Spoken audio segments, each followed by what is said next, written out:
She'riyat hech qaysi birimizga begona emas. Maktabga qadam qo'yganimiz yo'q, maktab ham emas. Bog'chaga qadam qo'ygan onlarimizdan o'zimiz bilib bilmay yodlagan she'rlarimiz bor. Haligacha kimlarningdir eslarida.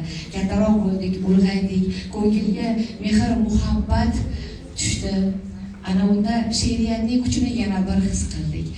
Keyinchalik esa albatta o'zimiz yoqtirgan she'rlarni, o'zimiz sevgan shoirlarimizning, ijodkorlarimizning she'rlarini qalbimizga, ko'nglimizga joy qilib bordik.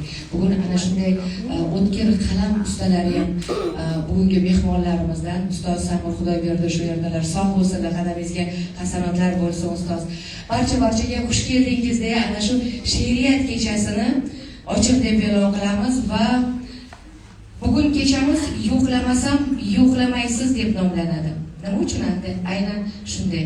Aynan Lolaxon shunday yozganlari uchun emas. Biz yo'qlamasak ham bizni yo'qlaydiganlarimiz bor. Yo'qlashga vaqt, imkon topmaganda ham bizni yo'qlaydiganlar bor. Ular umrimizga yondosh, jondosh bo'lgan eng qadrlilarimiz, eng bebaholarimiz. O'ylab ko'ring, siz yo'qlamasangiz ham sizni yo'qlab turadiganlar bor. Lekin shundaylar bor, yo'qlamasak yo'qlamaydiganlar. Ular ham omon bo'lsin. Hech nimaganda yo'qlaganimizda labbay deysa, ana shu baxtimiz, ana shu naqdimiz. Do'stim, bir bor ko'ngil olib, holing ne deb so'ramaysiz. Sog'inib dil ketdi nurab, yo'qlamasam yo'qlamaysiz. O'ylamaysiz, dilim pora, eslasangiz edi zora, unutdingiz yo'qdek lola. Yo'qlamasam yo'qlamaysiz. Do'stim deya kerilganim, yumushlarga berilganim, siz edingiz suyanganim. Yo'qlamasam yo'qlamaysiz.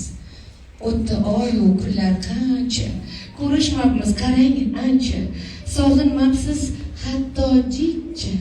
Yo'qlamasam yo'qlamaysiz. Eng yaqinim siz qadrdon, joningiz jon bo'lsin omon. Arazlaganlarim yolg'on, yo'qlamasam yo'qlamaysiz. Unutmang do'st, mehr ko'zda, aytilgan har bir shirin so'zda, sizga kulib boqqan yuzda, yo'qlamasam yo'qlamaysiz.